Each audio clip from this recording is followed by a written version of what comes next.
ចូលរៀបសួរដូចជា Hello ទៅកាន់អបរយណាសិស្សទាំងនេះបាទត្រឡប់មកជួបខ្ញុំនៅក្នុងវីដេអូថ្មីខ្ញុំបាទ V2X YT ធ្វើការមកប្រាប់ដូចជាបងរៀនអ្នកទាំងគ្នាពីរបៀបនៃការដាក់ mode skin ឬក៏ mode យកត្បូងអីចឹងណាអ្នកទាំងគ្នាគឺយើងអាចធ្វើការចាប់របស់បានប៉ិតតែម្ដងអញ្ចឹងដូចជាឃើញអញ្ចឹងគឺខ្ញុំចាប់ event អញ្ចឹងណាបានប៉ិតប្រកបអ្នកទាំងគ្នាអត់មានការភូតកុហកអីទេអូខេឥឡូវយើងធ្វើការចាប់ event នេះមួយសិនអូខេឥឡូវចូលភ្លឹបចំណេញខ្លាំងណាស់គឺយើងអាចទិញបានប៉ាត់គេមើលឃើញបានប៉ាត់ហើយតើគ្នាខ្ញុំហ៊ានតានាមកគឺ skin ឬក៏ style រំឯហ្នឹងគឺគេឃើញប៉ាត់អ្នកតើគ្នាគឺគ្នាយើងណាក្រោយឲ្យតែចូលលេងមួយយើងគឺយើងដាក់ទៅគឺគេឃើញ skin របស់យើងប៉ាត់ប្រកបមែនអ្នកតើគ្នាបាទគឺឡយខ្លាំងមែនដំបងខ្ញុំមិនចង់ជឿដែរហ្នឹងអ្នកតើគ្នាប៉ុន្តែពេលខ្ញុំតេស្តទៅខ្ញុំឲ្យគ្នារបស់ខ្ញុំកូនធីមរបស់ខ្ញុំអញ្ចឹងចូលលេងមួយខ្ញុំដាក់ skin style រំអញ្ចឹងគឺគេឃើញប៉ាត់ប្រកបខ្លាំងមែនដែរអ្នកតើគ្នាបាទអូខេអញ្ចឹងគឺអ្នកនរគ្នាចូលចិត្តវីដេអូដាក់ skin គេមើលឃើញប៉ិតទិញរបស់បានប៉ិតបែបនេះកុំភ្លេចតែការចុច subscribe ឬចុច like ខ្ញុំម្នាក់មួយផងដើម្បីទទួលបានវីដេអូថ្មីពីខ្ញុំបាន V2X YT ហ្នឹងឯងអូខេអញ្ចឹងអ្នកនរគ្នា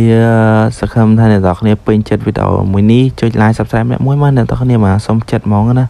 គឺខ្ញុំចង់បានមកគេ subscribe ឆាប់អញ្ចឹងណាអូខេឥឡូវយើងគេខាតពេលវេលាយូរគឺខ្ញុំទៅការប្រាប់បង្រៀនអ្នកនរគ្នាតែម្ដងបើសិនជាវីដេអូមួយនេះខ្ញុំទទួលបាន100 like ខ្ញុំនឹងធ្វើការចេញវីដេអូប្រាប់បង្រៀនអ្នកនរគ្នានៅវីដេអូក្រោយអញ្ចឹងខ្ញុំសង្ឃឹមថាវីដេអូមួយនេះអ្នកនរគ្នាកង់ត្រច្រើនចុច like បាន 1k like 1k តែ100 like ទេគឺខ្ញុំទៅការចេញវីដេអូភ្លាមបង្រៀនអ្នកនរគ្នាពីរបៀបដាក់ mode ទាំង Android ទាំង iOS តែម្ដងអូខេគឺ mode នេះណៃខ្លាំងមែនតើបាញ់គេងាប់យើងអាចសេរីពេជ្រយើងចង់ដាក់ពេជ្រប្រហែលក៏បានដែរចង់ដាក់តិចដើម្បីអួតគេជឿអញ្ចឹងបានប្រកបបាទនេះអ្នកនរគ្នារបស់ខ្ញុំនេះសាក់តែគ្នារបស់ខ្ញុំដែរគឺខ្ញុំដាក់ទៅគឺគេឃើញប៉ិតណាអ្នកនរគ្នាបាទអូខេគឺលយខ្លាំងមែនតើអ្នកនរគ្នាគឺយើងដាក់ style mix style អីអញ្ចឹងណាគឺគេឃើញប៉ិតអ្នកនរគ្នាបាទអញ្ចឹងគឺអែមខ្លាំងមែនតើយើងមិនបាច់ទិញ account គេឬយើងទៅបុកលុយអស់តែលុយទេគឺយើងហេតុតែ skin លេងយកទៅណាអស់ហើយ mode មួយនេះផងដែរគឺគ្មានការ ban គ្មានការស្អីទេអ្នកគ្នាបាញ់គេងាប់ប៉ិតទៀតចូលលេងលឿនហើយអ្នកគ្នា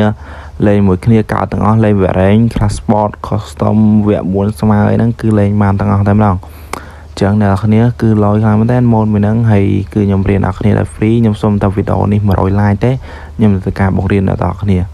អូខេហើយ mode មួយហ្នឹងបណ្ដែរគឺអត់មានប្រមាណធ្វើទេហើយនៅស្រុកខ្មែរគឺមានតែខ្ញុំមួយទេទៅតែចេញវីដេអូមករៀនហើយទៅខំតែអ្នកគ្នាចុច like 100 like មក mode គេធ្វើមានច្រើនណាស់តែត្រង់ថាគឺគេមើលអត់ឃើញដូច mode របស់ខ្ញុំទេ mode របស់ខ្ញុំគឺគេឃើញប៉ិតអ្នកនរគ្នាបាទខ្ញុំអត់ភូតអត់កុហកទេអ្នកនរគ្នាបើថាខ្ញុំចេញវីដេអូទៅអ្នកគ្នាធ្វើអត់បានឬក៏ធ្វើឲ្យគេមើលអត់ឃើញអាច comment ចេញខ្ញុំបានហ្នឹងហើយអ្នកនរគ្នាបាទគឺខ្ញុំនិយាយមិនគឺអញ្ចឹងឯងអត់និយាយលេងសាយទេចឹងវីដេអូខ្ញុំមានតែប៉ុណ្្នឹងឯងវីដេអូនេះខ្ញុំសុំតែ100 like ទេខ្ញុំនឹងធ្វើការចេញវីដេអូមករៀននៅស្អែកហ្នឹងគឺខ្ញុំរៀនអ្នកគ្នាតែម្ដងចឹងគឺអ្នកគ្នាអាចមើលបានណៃខ្លាំងមែនតើយើងអាចស្រែទាំងឈ្មោះស្រែទាំងពេជ្រនិយាយទៅម៉ូតហ្នឹងប្រៀបបានដូចយើងហែកទៅហែកបាន skin ប៉ិតគឺគេមើលឃើញប៉ិតហ្នឹងគឺលយខ្លាំងមែនតើហ្នឹងហើយអូខេចឹងគឺអាចមើលបានអសវាសប្រូអសស្អីហ្នឹងមានទាំងអស់តែម្ដងចឹងវីដេអូខ្ញុំមានតែប៉ុណ្្នឹងឯងសង្ឃឹមថាវីដេអូនេះបាន100 like ឆាប់ដើម្បីខ្ញុំចេញវីដេអូមករៀនអ្នកទាំងគ្នាពីរបៀបនៃការដាក់អូខេអញ្ចឹងបាយបាយអ្នកគ្នាជួបគ្នានៅវីដេអូក្រោយទៀតបើស្រឡាញ់ចូលចិត្តវីដេអូរបស់ខ្ញុំបាយបាយអ្នកទាំងគ្នាបាទខ្ញុំបាទ V2X YT ធ្វើការបាយអ្នកទាំងគ្នាចិត្តទឹកគូតលាបាទបាយបាយ